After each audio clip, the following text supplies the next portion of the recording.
তো বন্ধুরা দেখো, এখন চলে এসেছি সকালবেলা, চা খাচ্ছি। মেয়ে চা বানিয়ে দিল, আমার পাখি মা চা বানিয়ে দিল আজকে। তো চলো সবাইকে সুপ্রভাত, চাটা খাই।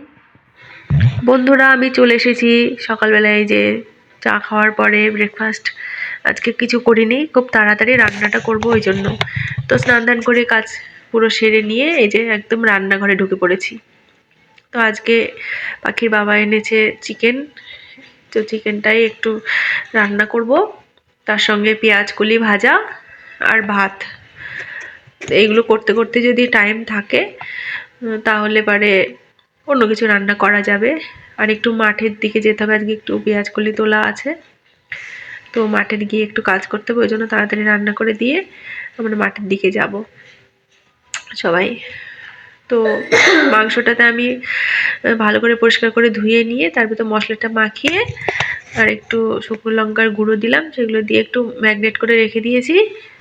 আর আলুগুলো তেলে দিয়ে ভেজে নিলাম লাল লাল করে। তার মধ্যে তেলের মধ্যে যেটুকু বেঁচে ছিল তেল, ওইটুকুর মধ্যে একটু গোটা গরম মশলা দিয়ে দিলাম, আর জিরে ফোড়ন দিলাম, আর গোটা তেজপাতা দিয়ে দিলাম। একটু ভাজা ভাজা হলে তখন ম্যাগনেট করা চিকেনটা ওর মধ্যে দিয়ে দেবো। তারপর ওটা কষতে থাকবে, একটুখানি কষিয়ে নিলে অনেকটা হয়ে যাবে। তো কষানো হয়ে গেছে, এখন একটু জল দিয়ে দিলাম চিকেনটায়, আর একটু কষা মাংস তুলে রাখলাম, কারণ মেয়ে বলেছে আজকে জল দিলে খাবে না, শুধু কষা মাংসই খাবে। তো মেয়ের আবদার রাখতে তো হবেই, তো ওই জন্য ওটা ওকে তুলে দিয়ে দিলাম। বাকি আমাদেরটা হয়ে গেছে, একটু চিকেন কারি মশলাটা দিয়ে দিলাম। চলো মাঠের দিকে যাই তাহলে। তো মাঠের কাজ অনেকটাই গুছিয়ে নেওয়া হলো। এখন কাকা পেঁয়াজ কলিগুলোকে আটি আটি করে বেঁধে দিচ্ছে, কারণ খুব শিগগিরই ব্যাপারী আসবে নিতে এইগুলো। আর আমরা এখন বসে একটু আড্ডা দিচ্ছি। এরপর এখান থেকে যাব, মটর শাক হয়েছে সেই জমিটায়। তো কাকি আসছে, ওই যে কাকি চলে এলে আমরা তিনজনে চলে যাব, মটর শাক হয়েছে সেখানে। তো বন্ধুরা আমার ভিডিও যদি তোমাদের ভালো লাগে তাহলে প্লিজ একটা লাইক করো। একটা লাইক করলে আমার মনটা অনেক খুশি হয়ে যাবে, আমি আরও অনুপ্রেরিত হব যে ভিডিও বানাতে হবে আমাকে আরও। সবাই তোমরা পছন্দ করো আমাকে, সবাই ভিডিও দেখো কিন্তু কেউ লাইক করো না। তো প্লিজ প্লিজ প্লিজ একটা লাইক করে দিও। আর এই যে এটা হচ্ছে আলুর জমি, মানে দুই জমির মাঝখানে একটু জায়গা পেয়েছে, সেখানে আলু লাগানো হয়েছে। আর আমরা যাব, সামনেই আছে মটর শাক লাগানো হয়েছে সেই জমিটাতে। দেখো ওই দূরে একজন কাজ করছে, যার যার কাজ সে করছে, কারণ শীতের সময় এখন দিনটা অনেকটাই ছোট। তো একটু তাড়াতাড়ি কাজগুলো গুছিয়ে না নিলে রাত্রি মানে সন্ধ্যা হয়ে যাবে। আমরাও অনেকটা কাছাকাছি চলে এসেছি। আর এই যে এই পুকুরটা দেখো, পাশে একটা পুকুর আছে। আর এই পুকুরটা দেখো অনেকদিন মানে কোনো যত্ন করা হয়নি, তাই কেমন শ্যাওলা জমে গেছে, তাই না? তো আমরা অনেক সময় অনেক মানুষেরও এরকম যত্ন করতে ভুলে যাই, তো সেই মানুষটার প্রতিও এরকম আমরা অযত্ন করে ফেলি।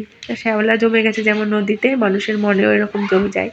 তো প্রতিটা মানুষেরই যতটা সম্ভব যত্ন নেওয়া উচিত, কাছের মানুষগুলোর যত্ন নিতে শিখতে হবে আমাদের, তাই না?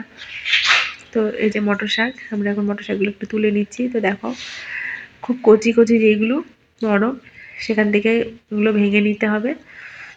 এগুলো মাছ দিয়ে রান্না করলেও খুবই ভালো লাগে, এমনি পেঁয়াজ দিয়ে ভাজা করলেও খুব স্বাদ লাগে খেতে।